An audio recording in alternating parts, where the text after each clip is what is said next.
Good morning, my General Chemistry 2. How was my favorite class this morning? I'm so excited to start Unit 2 in Kinetics. We're going to do something in this whole unit that is so important for all of the rest of our science classes. Our unit of kinetics, we're going to keep only kinetics in Unit 2. So our entire unit is just kinetics, just like our last unit. Our entire unit was thermochemistry and thermodynamics. Our whole unit is just our kinetics. And why is this my favorite unit, and why do I feel like this is one of the most important units we're going to have? Because our kinetics is actually going to lead to our study of the reaction rates. So in other words, how fast is your reaction? How slow is your reaction? So we're literally going to look at the speed of a reaction. And at first you might be wondering, why do we give a crap about the speed of reactions? Well, on the surface, what if you have a really fast reaction? Okay, this is actually really awesome because you may want to do a titration. Well, you can't do a titration if your reaction is really slow. What if you're a bio person and you're a bio or biochem major and you're studying biological processes? Could you imagine if those processes were really slow? What if that signal to take your hand out of a campfire was a really slow reaction? You'd be totally screwed. You'd burn your hand before you ever knew to remove it from a campfire. Okay, no, please don't actually do that at home, just to test our theory. So some of these reactions, it's really important that they're pretty fast. And then we've got a whole other set of reactions that maybe it'd be really nice to know if they're really slow. So something like an oxidation, a corrosion, maybe a decomposition. Some of those reactions you might actually want to know, okay, if you have a real bumper on your car and that process of rusting, you might want that to take years, not minutes. So that's one of the first reasons that we may want to study reactions is actually really important, the speed of reactions. Even more than that, true to my heart as an organic chemist, so something we're going to see by the end of our unit is that our kinetics and the speed of our reaction is going to lead to something very important called mechanism. Our mechanism is how we actually describe and figure out how a reaction happens, how it works and how it happens. Are there many steps involved? Is there one step involved? What kinetics does is give us something called the rate determining step.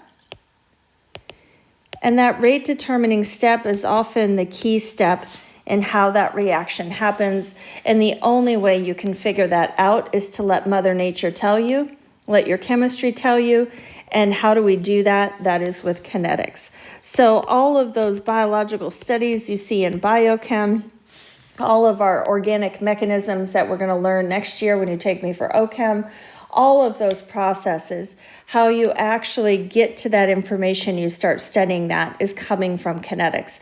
So kinetics is one of the most important units that we're going to see, and this is why we actually give a crap. We're not just looking at speed, we're also going to look at something called mechanism, which is how that reaction actually works. We're going to start talking about how, which is awesome because we've been looking at reactions since Gen Chem 1, but we really haven't gotten deep into how they happen. And that is where we start kinetics. I love it. So what are some things that actually influence the rate of reactions? Let's start there. There are 4 main factors for kinetics, for our actual rates. Okay, these are things that can actually affect the rate. So the first one I'm going to hit, I love it. You're going to know this one right away. Temperature. Okay, we just saw in our last unit, what could we do to Gibbs free energy? What was the cheapest and easiest thing for us to do in our Gibbs free energy? Adjust the temperature. We could add heat flow or remove heat flow. And this absolutely works for our rates. So as we increase our temperature, we increase collisions. and we increase, we're going to see that collisions are part of our mechanism. We get more energy, more collisions. We get a lot more kinetic energy. And temperature is a really big factor in rate. Okay. We also have concentration. This is going to be huge in this unit because this also affects the more stuff you have, so the higher your concentration, the more collisions. You've got more stuff and it's closer together. You know, if you've got an awful lot of a highly concentrated solution, you've got more chance of having a nice productive collision. We're going to abbreviate concentration for the rest of the semester by using brackets. So we'll be abbreviating. You'll see this quite common. And when you see the brackets, we are talking theoretical. We're just getting everything lined up. When we switch to parentheses, then we're looking at an actual concentration. We'll use this for the rest of the summer and the rest of the semester. We'll use that little mnemonic. Okay, so then number 3. Now this one may not make as much sense, but our physical state. So what if something's a gas? You've got a whole lot more energy, but then you also have a whole lot more space versus something that's a solid. What if you just mix two solids? You're not actually going to have a whole lot of productive collisions there right away. What if you've got a homogeneous mixture versus a heterogeneous mixture? If you're thinking about our little atoms have to smack into each other for something to happen, then physical state is a pretty big component in that. And then finally, number 4 is how we're going to end this unit. Number 4 is the presence of a catalyst. Now, we've all heard the term catalyst, but it's actually very specific. So we are going to define catalyst in our mechanisms in our last video together.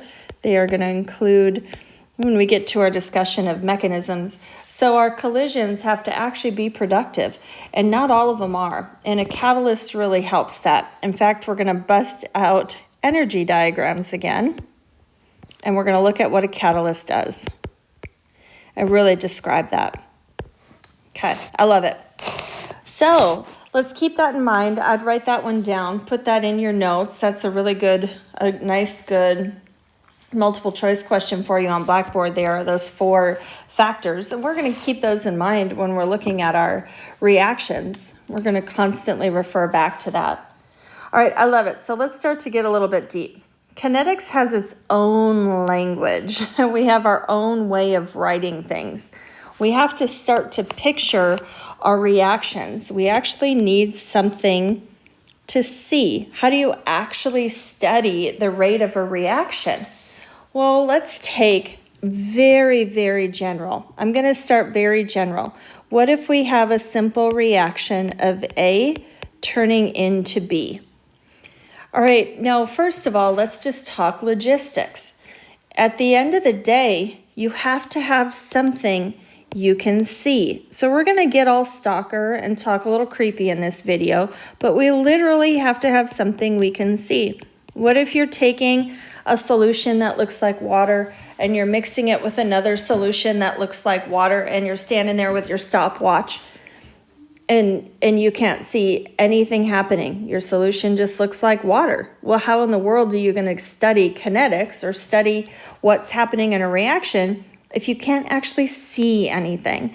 So there's lots of ways to see a reaction. We've seen quite a few of them in Gen Chem 1 and in Gen Chem 2, and we're going to see another one in our iodine clock reaction. That'll be our lab this week. Number 1, if you see some sort of color. Gen Chem 1, we did Beer's Law. You could see some color in there. So what if you've got a nice color change? We're going to see that in our clock reaction. All right, color changes are not just visual. If you're taking into account Beer's Law, you can actually judge your change in concentration as that color gets darker or lighter. And you can literally check absorbance and get some pretty decent data for that. What if we've got some formation of a precipitate or something that we can actually check that way? We've got different titration techniques where we had indicators in there. We can use instrumentation. So our instrumentation can have ways of detecting something like a physical change or a color change. We need something that we can actually see. So when you're studying a reaction, A turning into B, let's get even deeper with what we see. Okay, now can you actually see A ever turn into B? No, but you can literally see if B maybe has some color. Maybe you can start to see your change in B as it appears. Or maybe A has color. And so maybe you can start to see A disappear. So one of the first things we think about in kinetics is, what are you looking at? What are you actually seeing? You don't see A and B at the same time. When you study kinetics, you'll look at A or B. So you can always tell kinetics data in that we typically, in a reaction, will have a data set for one reactant or product. Everything else we're going to calculate from there. So the first thing we're going to do is put perspective on what we're studying. You can't just see and watch a reaction happen, unfortunately. It's too small, so you've got to have something that you can see. So how do we write that? And let's get a little bit deeper. All right, so if we're watching our reaction of A turning into B, I'm going to write it up here. We're looking at A turning into B. As A turns into B, we're going to literally watch a change in the concentration of A, and it is going to change over time. Okay, isn't that what? Let's write that a little bit better. We are going to change our concentration of A, and we're going to watch that change in time. And what we're going to see if we're looking at A is we're going to see A disappear. Okay, just like our thermo, we're going to have pluses and minuses, and they're going to be a direction. So we're going to literally watch A disappear, and it will be connected. A is turning into B. They are connected. So that means that as A is disappearing, our B is appearing. Okay, so then this means that we're appearing. So what we're writing right now is our general rate expression.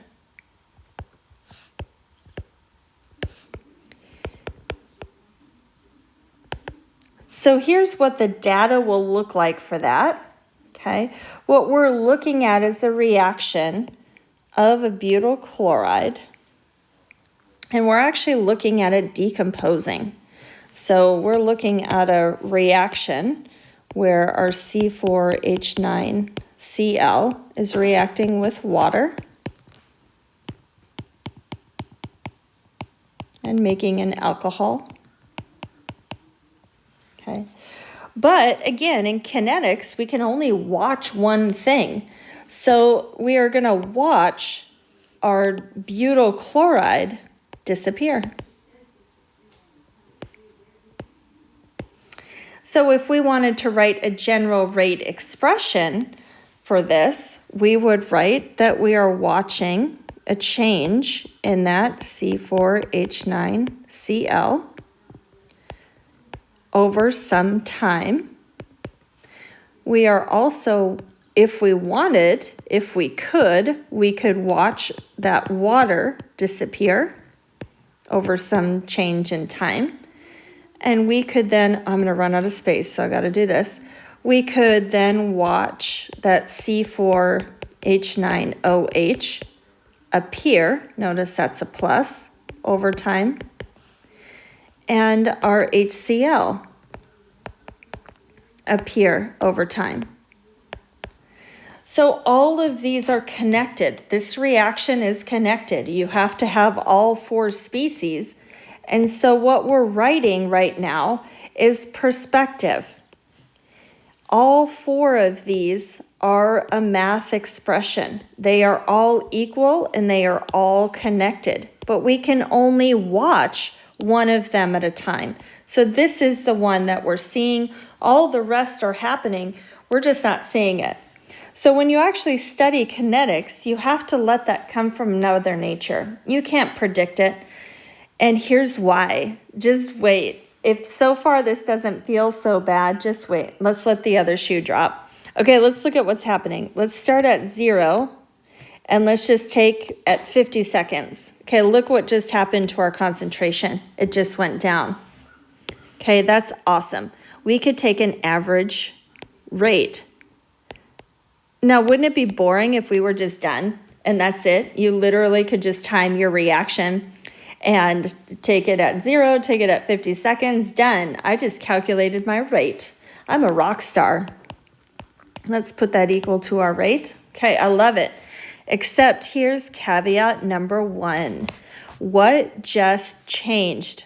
When you are changing that concentration, you are hitting one of our main factors of affecting rate. So in other words, what just happened?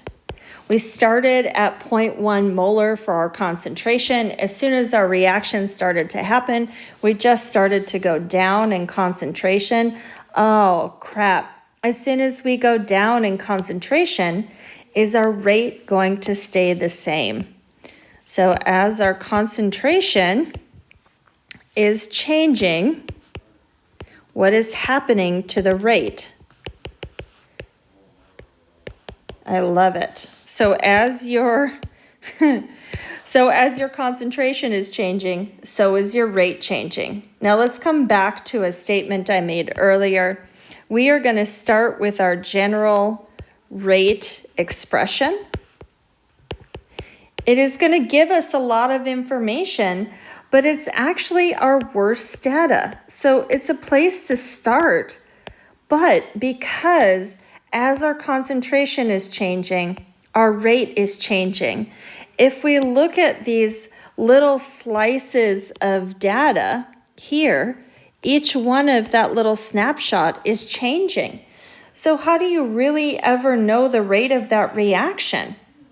Well, just to hold your seats, what we need to do is actually plot. We are going to do an awful lot of graphing in this unit. If you want to get a picture of what your reaction actually looks like with this factor of rates, then we need to plot it. We're going to take and plot time versus our change in temperature. So we're going to take and plot our general rate expression. So as we're generating some data like this, we're going to take and actually plot. And when we plot our data, we're going to notice some relationships. So let's start with those relationships and then we'll get a little bit deeper. Okay, so let's take a nice example as we plot that data. We're plotting this data so that we can see how our change in concentration is affecting our change in rate. All right, this is deep. Okay, let's give us 2 pieces of information. Number 1, any given little data point on your plot will be an instantaneous rate. There's no way to actually calculate that unless you plot, because everything we were calculating up above was literally changing, two concentrations at 2 times. So we were calculating an average rate. So if you were to compare these 2 data points, you're looking at an average of that rate. So in the big picture, this gives you a really good place to start, but it doesn't actually give you awesome data. And look at this plot. Is this plot linear? No. It is not at all linear because, like I said, as your concentration is changing, so is your rate. So then what do we actually get from plotting? Well, it does turn out that your slope will be your rate. So that's pretty cool. So it's actually one of the methods we're going to use when we're looking at kinetics to solve for problems and start to look at our data. We're going to go ahead and plot it and get to that slope. And that slope will give us our rate, which is pretty cool. So we'll do quite a bit of plotting. All right, so as we're looking at our data and our plots, I want to get just a little bit deeper with how we're going to write these reactions and what we're going to, remember this video is all about our vocab and not too much in our calculating. We're just starting with our vocab. So let's take our A goes to B again. So it's pretty awesome as A turns into B and we write our general rate expression and we start here and we say, okay, what we're looking at is a change in A over a change in time. We're going to see that disappear. And then we're going to see a change in B. We're going to see B appear over time. So we're going to start to see A disappear and start to see B appear, which that's pretty cool. And then, okay, this is really awesome, especially if it's 1-to-1. So this is going down and you're watching something here. This one is going up and you're watching something here. Okay, so far that's pretty awesome. That is going to equal your rate. All right, now we can plot that data or we can literally take 2 points and subtract them. Either one is awesome. Okay, but here is where the cliffhanger gets just a little bit sassy. What if we are looking at our A goes to B and we're nice and 1-to-1, except shut the front door. You know from Gen Chem that almost never happens that your reaction is 1-to-1. What happens if we have 2 A's going to B? Oh, okay, now we're going to get just a little bit deeper. Here's why. What if we're watching B and we're watching B appear? And we go ahead and we calculate a rate. Okay, would the rate be the same if we were watching B appear or we are watching A disappear? It starts to get a little bit more complicated. It takes 2 A's to make a B. So if you're watching this disappear, isn't it going to disappear 2 times faster?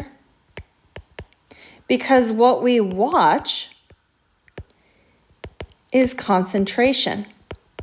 So aren't these going to actually appear and disappear at 2 different rates? Yes. So with kinetics, we always put in perspective. Number 1, you either are very clear which species you are watching. So which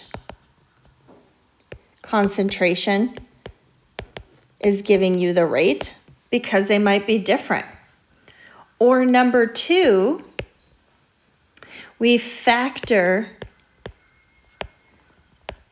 out our moles.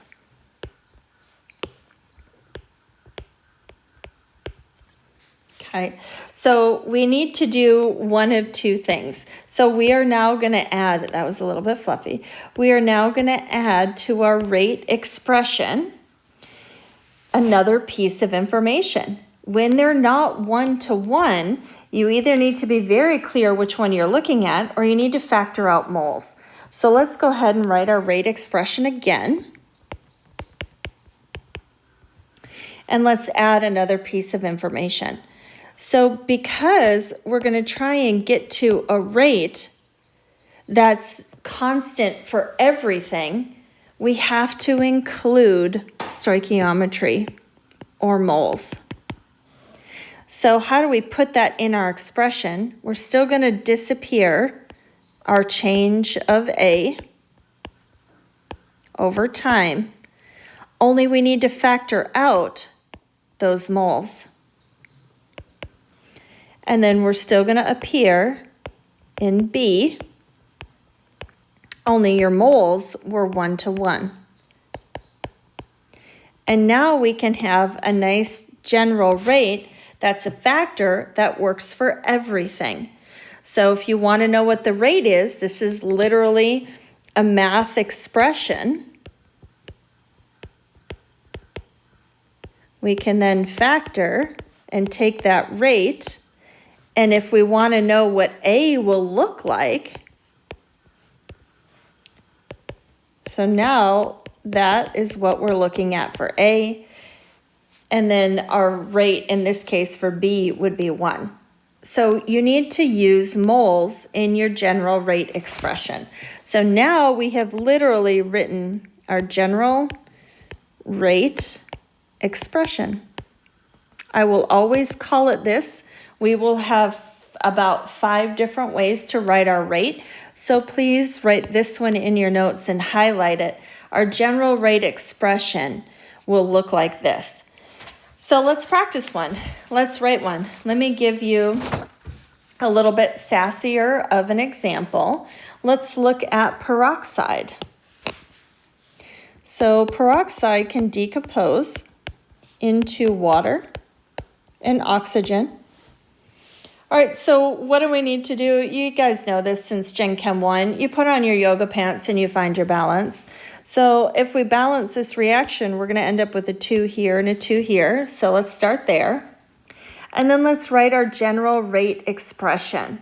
We're going to start there always. We want perspective on what we're looking at. We are going to watch this reaction, and we are going to watch peroxide disappear. And that factor will be 2 for moles. And we're going to watch that over some time, whether it's hours, minutes, seconds. This is what we're studying, is that change in peroxide over time.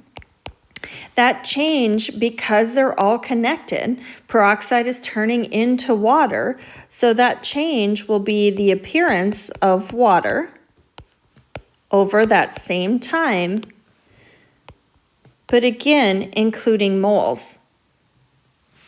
And this time my sign is positive. And then what about our change in oxygen over a change in time? We're going to watch that appear. And what are our moles? 1-to-1. So you don't need to include that. And all of this will equal some factor of a rate that we will then apply our moles to, depending which one we're watching. So this is our general rate expression. So every time you see a reaction, you're going to take that general rate and rate that reaction and write the general rate expression. And just skip perspective on what you're looking at. So let me just do one little math. Okay, let's see if we can figure that out. What if we're watching peroxide and we're going to look at a change in peroxide over a change in time. And what if we look at 2 different data points and we actually are looking at a loss we're going from 0.5 molar. We started at 0.1 molar. And then we are at, it actually took a lot of seconds to do that, and this was at 0. So in other words, this was our data point number 1. This is our initial. This is our data point number 2. We'll call that our final. And so you literally are just taking an average rate there, and we could calculate that. Moles per second. Okay, you really can do a little bit of math there. You'll see that you'll get different numbers, just like in my data set right up here. Look at those average rates. They're all just a little bit different depending on your equation. Okay, awesome. All right, I want to do one more thing, and then we're going to end this video. I just want to get some perspective on writing that general rate expression. And then we're going to do some of these in class today. So let's write our general rate expression again. Let's pick another one. Let's do a sassy one. Let's do ozone. Ozone decomposes to oxygen. Actually, I think I need to stop this video because it's getting a little bit long. Okay, we're going to pick